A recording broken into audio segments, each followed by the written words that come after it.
Hello প্রাণের বন্ধুরা।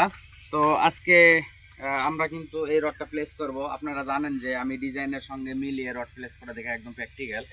তো আজকে আমরা এই যে F3 এই ব্যাসের রড প্লেস করব। তো F3 ব্যাস কীভাবে রড প্লেস করব এটা দেখানোর জন্য মূলত ভিডিও।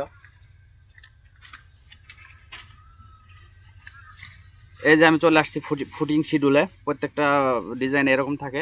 ফুটিং শিডিউলে আসার পর এই যে F3 আমার ব্যাস রয়েছে 11 ফিট 2 ইঞ্চি বাই 7 ফিট 2 ইঞ্চি।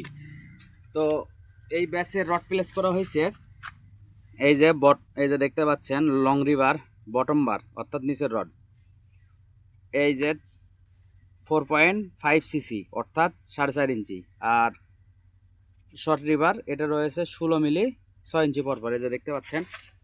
তো আমার কিন্তু রড কাটিং হয়ে গেছে। এই যে আমি কিন্তু দাগ দিয়েছি, এই যে এটা 6 ইঞ্চি পরপর, এটা কিন্তু আমার ওপরের লেয়ার, আর এটা হলো নিচ লেয়ারের রড, এই যে 4.5 ইঞ্চি। অর্থাৎ আমার কিন্তু এই যে লং লং বলতে ওখানে লেখা আছে কিন্তু লং রিভার, মানে ওখানে দেওয়া আছে বটম বটম অর্থাৎ নিচের রড। এটা কিন্তু আমার নিচের রডের উপরে রড থাকবে, এটা আমার 6 ইঞ্চি পরপর। এটার গায়ে আমার 4.5 ইঞ্চি দাগ দেওয়া আছে, এটার গায়ে 6 ইঞ্চি। রড প্লেস করার পরে আমি দেখাবো কিভাবে আমরা রড প্লেস করলাম, এটা আমি দাগিয়ে নিয়েছি।